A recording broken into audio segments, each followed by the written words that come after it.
Bonjour Laurent Berger. Bonjour. Merci beaucoup d'être ce matin sur LCI, secrétaire général de la CFDT. Il y a deux thèmes qui dominent l'actualité, Laurent Berger, vous le savez. On l'entend beaucoup, c'est l'immigration et c'est le pouvoir d'achat. Le pouvoir d'achat, c'est une des préoccupations majeures des Français, selon les sondages. Ça va en 1 ou en 2, mais c'est majeur. Pourquoi est-ce qu'il n'y avait pas assez de monde et très peu de grévistes hier dans la rue? Peu de monde et peu de grévistes. À l'appel de la CGT Force ouvrière. D'abord, si j'y avais été, vous m'auriez demandé pourquoi on n'aurait pas mobilisé. Tout simplement parce que je crois que sur la question du pouvoir d'achat, qui est un vrai sujet aujourd'hui, la question des salaires, c'est des questions sectorielles. Il faut des réponses sectorielles. Et personne ne croit, en tout cas les salariés concernés, ne croient pas que c'est dans les manifestations globales qu'on obtiendra des avancées dans le secteur des transports, qu'on obtiendra des avancées dans le secteur de l'hôtellerie, café-restaurant, etc., etc. Donc je pense qu'il faut agir de façon sectorielle comme nous le faisons à la CFDT. La semaine dernière, nous avons fait notre rentrée sociale. En quelque sorte, on a fait 300 points d'accueil de salariés éphémères partout sur le territoire. Et on a eu beaucoup de salariés qui sont venus nous voir avec des difficultés d'emploi, de formation, de salaire. On va revenir sur la négociation par branche, mais vous l'aviez un peu annoncé la semaine dernière d'ailleurs. Vous aviez dit que ça va peu mobiliser. C'est un peu défaitiste quand même comme comportement pour un patron de syndicat. Je n'ai pas commenté une manifestation, une journée d'action à laquelle la CFDT vous aviez s'est pas annoncé qu'elle ne associée. marcherait pas. Non, je n'ai pas annoncé rien du tout. J'ai dit que la semaine dernière, on l'a vu. On a accueilli des milliers et des milliers de salariés dans nos points d'accueil.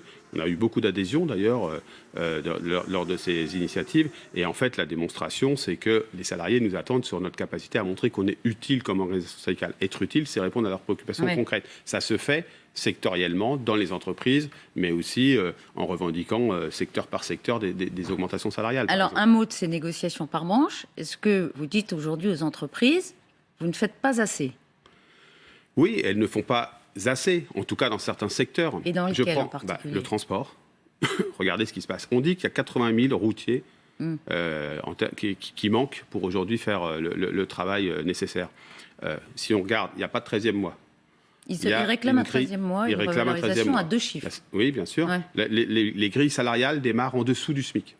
Les conditions de travail sont parfois désastreuses, notamment dans ce qu'on appelle les chargeurs, c'est-à-dire ces grandes plateformes, notamment qui sont liées à la grande distribution. Parfois, certains travailleurs, certains routiers n'ont pas le droit d'aller utiliser les toilettes de ces chargeurs. Donc si on n'agit pas sur l'ensemble de ce spectre, l'organisation du travail, les salaires, les conditions de travail, vous n'arriverez pas à changer les choses. Alors hier, Jean-Baptiste Djebbari, à votre place, qui est ministre des Transports, disait mais toutes les entreprises ne peuvent pas amortir le choc des demandes des routiers aujourd'hui, qui menacent de faire grève en réalité et qui demandent instamment des revalorisations. Il dit, le ministre, elles n'ont pas les épaules. Ça pose la question de notre modèle économique. Parce que s'ils n'ont pas les épaules, il faut qu'elles arrêtent de se plaindre de ne pas trouver les routiers. Vous savez, quand vous n'augmentez pas les salaires dans l'hôtellerie, café-restaurant, alors il y a des annonces qui ont été faites par l'UMI, la chambre patronale, on verra ce que ça donne, il ne faut pas vous plaindre de ne pas trouver les gens pour le faire.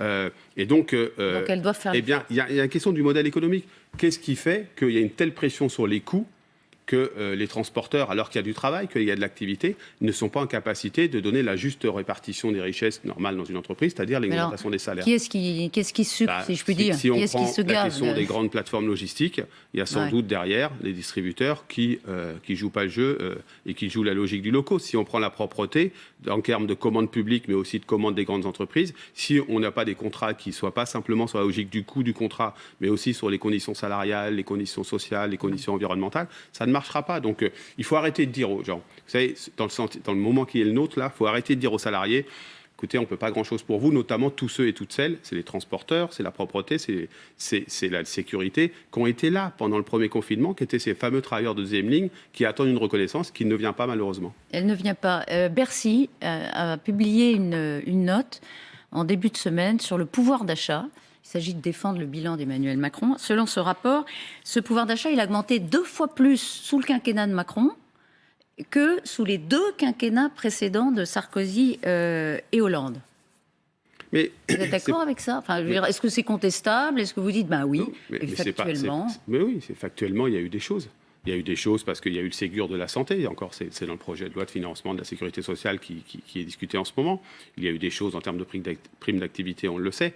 Mais tout la hausse des minima sociaux, la hausse des minima, la hausse de certains minima sociaux. La suppression pas de la taxe justement. d'habitation. Oui, mais tout ça, c'est une analyse macro. Et ce qu'on ne regarde pas, c'est comment, malgré cette augmentation en macroéconomique, comment ça crée des disparités. Et les disparités, c'est ce dont je vous parle. C'est ce sentiment d'invisibilité et de non-reconnaissance d'une partie des salariés et d'une partie de la population. Parce que Vous dites d'autres rapports pourraient sortir pour dire que, par exemple, il y a eu une augmentation de la grande pauvreté. Ouais. Donc, il faut regarder situation par situation à hauteur de femmes et d'hommes. Il faut arrêter. Vous savez, ce type d'analyse, elle est absolument nécessaire. Mais il faut arrêter de croire que ça correspond à ce que devrait être l'état de l'opinion. Non, les salariés et les citoyens, ils ont leur vécu propre et qu'il faut écouter. Lorsqu'ils ont, comme c'est dans le cas dans le secteur sanitaire, des augmentations salariales, eh bien, il faut pouvoir s'en réjouir et dire que c'est le dialogue social qui a permis ça. Mais lorsque il n'y a pas eu d'avancée, comme tous ces travailleurs de deuxième ligne, eh bien, ce n'est pas ces chiffres-là qui vont les rassurer. Ils ne seront pas convaincus. Le président Macron, il ne convaincra pas qu'il est le président du pouvoir d'achat? Mais en fait, moi, je m'en fiche de ce qui va convaincre ou pas. Ce n'est pas mon problème. Moi, ce qui m'intéresse, c'est que tous ces travailleurs et travailleuses qui ont été présents, très présents, et qu'on a applaudi, ils aient une juste reconnaissance. Aujourd'hui, ce n'est pas le cas. C'est pour ça que la CVT, elle est mobilisée. Il y a des endroits, ça marche. On vient de signer un accord chez les paysagistes. Plus 5% d'augmentation. Ben voilà, c'est possible. C'est possible si on a le dialogue social qui va avec. Et maintenant, c'est dans les branches et dans les entreprises qu'il faut agir sur ce sujet. Vous dites le président de pouvoir d'achat, je m'en fiche. Donc le président Macron, c'est plus le président des riches? Moi, les slogans, je suis désolé, je ne suis pas un bon client sur ce sujet-là. Les slogans, j'aime pas ça. C'est en tout cas, les Français, ils ont le sentiment que pour certains, ils s'en sortent bien et pour d'autres, ils s'en sortent pas bien. Il faut rompre ça. Vous savez, les Pandora Papers dont on parle là, l'évasion fiscale, c'est désastreux dans une opinion. C'est désastreux parce qu'on a tout un tas de gens. Alors pour l'instant, on ne connaît pas forcément tout le monde, mais on a déjà des citoyens français qui font de l'évasion fiscale. Eh bien ça, c'est désastreux. On ne fait pas assez dans la lutte contre la fraude fiscale? Non, on ne fait pas assez. D'ailleurs, au niveau européen, il faut qu'on rehausse la liste des paradis fiscaux. Non, on ne fait pas assez. Clairement, on ne fait pas assez. Pour les citoyens, pour les entreprises non plus, on ne fait pas assez en termes d'évasion fiscale pour lutter contre l'évasion fiscale d'un certain nombre d'entreprises qui privent la répartition de la richesse à la source, c'est-à-dire y compris pour les salariés. Donc il faut une action beaucoup plus résolue sur l'évasion fiscale. Et ça, on en parle assez peu, c'est vrai. Est-ce que sur le pouvoir d'achat en termes de lutte contre la flambée des prix de l'énergie, en revanche, le gouvernement fait assez. Avec les annonces de Jean Castex la semaine dernière, il a bloqué les hausses à venir sur le gaz et il limite celles de l'électricité en janvier. Est-ce que là, le compte est bon? Ça, il fallait le faire. On n'avait pas beaucoup de choix. Il fallait le faire. Ça pose une question quand même à long terme sur la question écologique. Je crois qu'il ne faut pas renoncer à taxer davantage le carbone. On va en parler de ça. Il y a une intérêt. Oui, mais je crois qu'il faut le faire. Mais ça pose la question sur le moyen et long terme. À court terme, il fallait le faire, mais il y a déjà eu une augmentation. Donc ça veut dire qu'il faut... Celle de vendredi, plus 12,6%, oui, c'est ça dont vous parlez? Et puis celle précédente. Donc il faut doubler ça, ce que revendique la CFDT, d'aller plus loin sur le chèque énergie, d'élargir sa base pour qu'il y ait plus de citoyens qui puissent en bénéficier et d'augmenter le montant. Pourquoi? Parce que ce qui va se passer cet hiver, c'est de la précarité énergétique. Et la précarité énergétique, c'est une formule, mais c'est une réalité sociale très dure. Des citoyens, des ménages, des familles ne vont pas pouvoir se chauffer correctement cet hiver. Quand on ne se chauffe pas correctement, on est malade. Quand on ne se chauffe pas correctement, on n'a pas de vie sociale parce qu'on ne peut pas inviter les copains du petit dernier pour fêter l'anniversaire, etc., etc. Et ça, c'est dramatique, c'est une réalité qui augmente. Et donc, je pense qu'il faut aussi augmenter le chèque énergie, en plus des mesures qui ont été... Quand et de combien? Parce qu'il est augmenté de 100 euros. Il faut élargir, vous m'avez compris, sur la base, le nombre de gens qui en bénéficient. Et donc, il faut aller plus loin sur les citoyens, les ménages modestes qui n'en bénéficient pas encore. Et il faut augmenter, on l'a fait de 100 euros, il faut peut-être leur faire de 100 euros. Mais, là, maintenant, avant Noël? Mais très vite, avant que les gens subissent finalement cette hausse de l'énergie qui n'est pas encore totalement palpable, parce qu'on n'est pas encore dans les grands froids, etc., mais qui va vite le devenir malheureusement. Il y a une réunion envisagée à l'Élysée sur le plan d'investissement qui sera présenté mardi. D'abord, est-ce que vous avez la date et est-ce que vous irez? Mais bien sûr, on ira à toute réunion où on serait invité. Il y a déjà eu des réunions sur le plan d'investissement avec le Premier ministre, avec le ministre de l'économie. Et on n'a pas de date si jamais cette réunion avait lieu. A lieu lundi. Vous irez. Est-ce que vous demanderez au président ce qu'il va faire sur les retraites? Est-ce que vous avez Non. compris, vous, dans le fond? Vous savez, si on est invité à parler du plan d'investissement, on dira qu'il faut deux choses résolues. Résolument, aller beaucoup plus loin sur la transformation de notre modèle productif pour l'inscrire dans la transition écologique. C'est absolument nécessaire. Sinon, on va prendre la vague en pleine figure et ça va être une catastrophe sur le plan industriel et d'emploi. Et puis, deuxièmement, on dira qu'il faut investir aussi fortement dans les compétences. Il y a des choses qui ont commencé à être annoncées sur ce sujet-là. Mais selon le mur qu'on a devant nous de transformation écologique, qui est absolument nécessaire, il faut qu'on le passe en investissement massivement dans les compétences et dans le Donc soutien vous lui à direz l'économie. ça. Il y a aussi le mur des comptes publics. Sur les retraites, est-ce que vous demanderez à Emmanuel Macron de lever les incertitudes, les ambiguïtés Mais sur pour ce qu'il va l'instant, faire vous avant savez, pour l'instant, avril? il n'y a rien sur les retraites. Il n'y a pas de rendez-vous retraite. Et il ne doit pas y avoir de rendez-vous Mais retraite vous l'entendez, la avant petite 2022. musique, la réforme est Oui, enterrée, mais puis elle est déterrée, Vous puis elle est savez, réenterrée. moi, les petites musiques, ça sert à quoi? Ça sert à foutre la trouille aux gens et ça sert à commenter des commentaires de commentaires de commentaires. Moi, j'ai mieux à Mais faire. qui fait ça? Je sais pas. On ne va pas faire du sujet retraite un élément de tactique Mais politicienne. est-ce que vous êtes sûr que Donc, je jouerai pas à Emmanuel ça. Macron a renoncé à toute Je suis ambition sûr de sur rien. ce sujet? Comment voulez-vous que Non, je mais sois quelle est- sûr? mais ce quelle est qui votre la position de la ressenti? CFDT? La position de la CFDT, c'est qu'il n'y a Ça, pas on la de connaît. place. Bah oui, mais c'est celle dont je peux parler. Je ne peux pas parler de la place des autres. La position de la CFDT, c'est qu'il n'y a pas de débat Oui. possible sur Laurent la retraite Berger. avant 2022. Tout le monde le sait. Tous les observateurs le Ils le savent. savent Tous les tous, politiques le savent. ils l'entendent. Eh bien, Vous il faut arrêter de jouer avec ça. Écoutez, vous n'êtes pas forcément entendu, Laurent Bah, Berger. Vous êtes souvent consulté, vous êtes rarement Non, là, entendu. vous avez tort sur le sujet retraite. Vous avez remarqué qu'il n'y a rien dans le projet de loi de financement de la sécurité sociale, rien dans le projet de loi de finances publiques, et que pour l'instant, si ce n'est des rumeurs, il n'y a rien sur la table. Et je pense qu'il faut que ça continue comme ça. 2022 sera un rendez-vous. Les candidats feront leurs propositions sur ces sujets-là. Nous, on dira ce qu'on a à dire. Et pour l'instant, on a trop de sujets sur la table pour se préoccuper d'un sujet qui ne l'est pas. La réforme de l'assurance chômage, c'est un sujet. C'est en Sur la vigueur table, celui-là. depuis vendredi. Quand est-ce que le recours de tous les syndicats, d'ailleurs réunis, devant le Conseil d'État sera déposé? La CFDT le déposera jeudi ou vendredi, sans doute vendredi, pour affiner encore au maximum notre. C'est chaque syndicat, notre en fait, motivation. qui va Non, mais on se déposer son- coordonne. On se coordonne. Donc, C'est chaque ce sera- syndicat. Nous, on le dépose en commun avec la CFTC. Ouais. Mais on se coordonne et les syndicats, les organisations syndicales vont le déposer demain ou après-demain, Plutôt vendredi vraisemblablement vendredi. Ouais. Mais de toute façon, que ce soit un jour de plus, ça ne dit rien de notre faiblesse. C'est-à-dire qu'on est résolu à combattre cette réforme de l'assurance chômage, Et qui, dans vous le attendez contexte quoi, qu'on vient ce d'évoquer, recours? notamment sur Ouais. la question énergétique, etc., a des conséquences très graves. On parle de travailleurs précaires, qui sont à la fois travailleurs et malheureusement chômeurs, parce qu'ils ont des contrats précaires, qui vont perdre leur indemnité, qui vont passer de 880 à 620 pour certains d'entre eux. C'est dramatique. Alors, le gouvernement dit on veut faire baisser le chômage. Est-ce que vous maintenez que ça ne fera pas baisser le chômage? Oui, je maintiens et je donne rendez-vous. Je donne rendez-vous dans 6 mois pour faire la démonstration que ça n'a pas fait baisser le chômage, ni même sans doute la précarité. Et je pense que c'est juste une machine à faire des économies de l'assurance sur le dos des travailleurs et des chômeurs précaires, et que c'est socialement totalement injuste.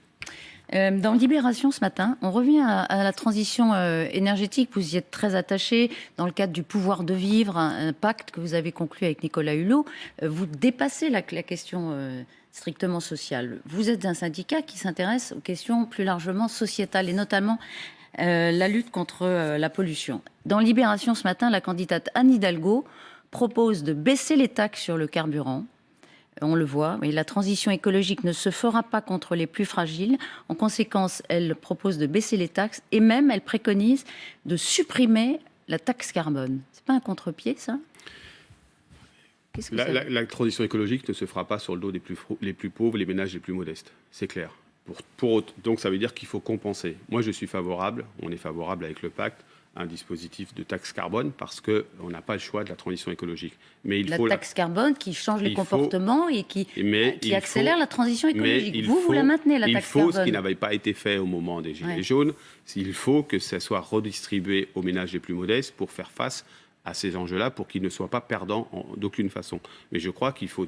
Il ne faut pas brouiller les pistes, il ne faut pas brouiller le message. On a besoin aujourd'hui davantage dans notre pays de taxer le carbone pour décarboner notre économie et nos usages. Et donc, ça veut dire qu'il faut compenser pour les ménages plus modestes. C'est plutôt la voie que nous choisissons. Donc, c'est très clair. Pourquoi elle propose ça, Anne Hidalgo? C'est pour relancer sa campagne? Mais ça, c'est pas moi qui peux vous le dire. C'est pas votre candidate, Anne Hidalgo? Ah non, c'est pas ma candidate. Personne n'est ma candidate, hein, ni mon candidat. Vous êtes de gauche, Laurent Berger? Non, ça c'est vous qui le dites. J'ai mes Non, opinions, mais moi je suis la question. responsable d'une organisation syndicale qui est totalement indépendante. Personne ne peut parler au nom de la CFDT dans cette campagne. La CFDT parlera avec le pacte du pouvoir de vivre et parlera aussi sur ces sujets emploi, travail, etc. Donc on n'a pas de candidat ou de candidate. On a des candidats qu'on ne veut pas voir arriver, c'est ceux de l'extrême droite. Vous avez des adversaires? Oui, on a des adversaires. Qui? L'extrême droite. Et qui a aujourd'hui plusieurs visages, on oui. le connaît. En tout cas, une candidate qui est déclarée, qui est Madame Le Pen. Éric Zemmour, vous n'en parlez pas? Il n'est pas déclaré, je crois, si. Non, mais moi, je ne fais pas partie de ceux qui vont en parler sans arrêt. Non, je ne refuse pas d'en parler. Pourquoi je refuserais d'en parler? Mais aujourd'hui, ce qui est sûr, c'est que de toute façon, il est d'extrême droite. Il est négationniste, il est raciste, il est révisionniste. Donc, il est raciste et révisionniste. Bien sûr. Il a même été condamné, je crois, pour incitation à la haine. Donc, mais ce qui est sûr pour les autres, dans la campagne qui va être celle des présidentielles, la CFDT elle tiendra ses propositions, elle sera très audible, on essaiera d'être très audible. Vous recevrez mais jamais, les candidats? Bien sûr, on recevra les candidats, vous sauf êtes ceux d'extrême associé à droite. Nicolas Hulot, il l'avait fait pour l'environnement. On recevra les candidats, la CFDT, droite. le pacte du pouvoir de vivre va lancer des initiatives pour faire valoir ses propositions à compter de début novembre, mais très clairement, personne ne pourra parler en notre nom et à chaque fois on dira ce qu'on pense des propositions. Gilles Platret, hier, qui est un maire LR de Châlons, a déclaré que dans certains quartiers, nous assistons à une véritable épuration ethnique. Vous savez, quand des responsables politiques de ce niveau, maire, porte-parole, je crois, d'un parti politique, des Républicains, sont à ce niveau d'absence de maîtrise, d'outrance, moi, ça me fait flipper. Je suis désolé de le dire, c'est comme ça me fait flipper. C'est-à-dire qu'on n'a pas le droit de dire ça quand on est en responsabilité aujourd'hui. Pourquoi on n'a pas le droit? Parce que c'est faux. Parce que c'est faux et ça fait peur. Et ça participe justement à tout le débat auquel on est en train d'assister, où il faudrait jouer sur les peurs, il faudrait essayer de faire monter des sujets qui finalement ne sont pas parmi les sujets prioritaires des citoyens et des travailleurs. Et donc, moi, je suis effaré quand j'entends ce style de truc. Il faut que les responsables politiques, publics, y compris les syndicalistes, aient une maîtrise de leur parole et arrêtent d'agiter les peurs et de mettre des incendies partout. On vous sent ému quand vous dites ça. Oui, mais parce qu'on est sur la mauvaise pente. On est sur la mauvaise pente. Vous savez, moi, si vous allez à Caen au Mémorial, vous voyez comment un certain nombre d'épisodes historiques ont été des spirales négatives. C'est même physiquement, on descend une spirale. On en est là? Ouais, je crois qu'on est en train de descendre la spirale, ouais. On est en train de descendre la spirale s'il n'y a pas des voix qui, de temps en temps, disent arrêtez les bêtises, stop à ces bêtises en permanence, stop à faire monter, y compris artificiellement parfois, et peut-être pas qu'artificiellement malheureusement, des personnes qui seront toujours dans le coût supplémentaire de l'outrance, qui se permettront de décomplexer sur tout un tas de sujets. Il faut arrêter ça. Quand on entend dans cette période que Vichy aurait permis de sauver des Juifs, c'est insupportable. Quand on entend qu'il y a de la purification ethnique ou je ne sais quoi dans les quartiers, c'est insupportable. Qu'il y ait des problèmes qui soient posés, qu'il faut les traiter, oui, mais arrêtons avec les formules faciles, avec les débats à la con, excusez-moi de le dire comme ça, où chacun se lâche en faisant croire la petite formule. Et c'est désastreux sur l'opinion, ça. C'est désastreux. Donc on a besoin de responsables politiques qui se tiennent. Mais il y en a assez des voix qui s'élèvent. Écoutez, on a signé un appel. On a signé un appel à une centaine de personnes avec l'hebdo La Croix, avec le journal La Croix, pour dire soyons sérieux dans le débat public. Arrêtons de disqualifier son adversaire. Arrêtons les formules magiques qui sont en fait des formules désastreuses. Arrêtons d'être dans l'outrance. Eh bien, il faut qu'on s'y tienne et qu'on soit tous responsables à ce niveau-là. Est-ce qu'il y a des personnes qui peuvent incarner une forme de sagesse? On ne sait plus très bien Collectivement, on peut le faire. C'est-à-dire il n'y a pas de personne une manif dans la rue? Non, un appel ne doit pas tomber dans l'outrance. Enfin, vous m'avez déjà entendu tomber dans l'outrance. Il faut qu'il y ait tout un tas d'acteurs, des journalistes, vos professions, qui soient dans la maîtrise de leurs paroles, y compris s'ils expriment des opinions différentes des nôtres.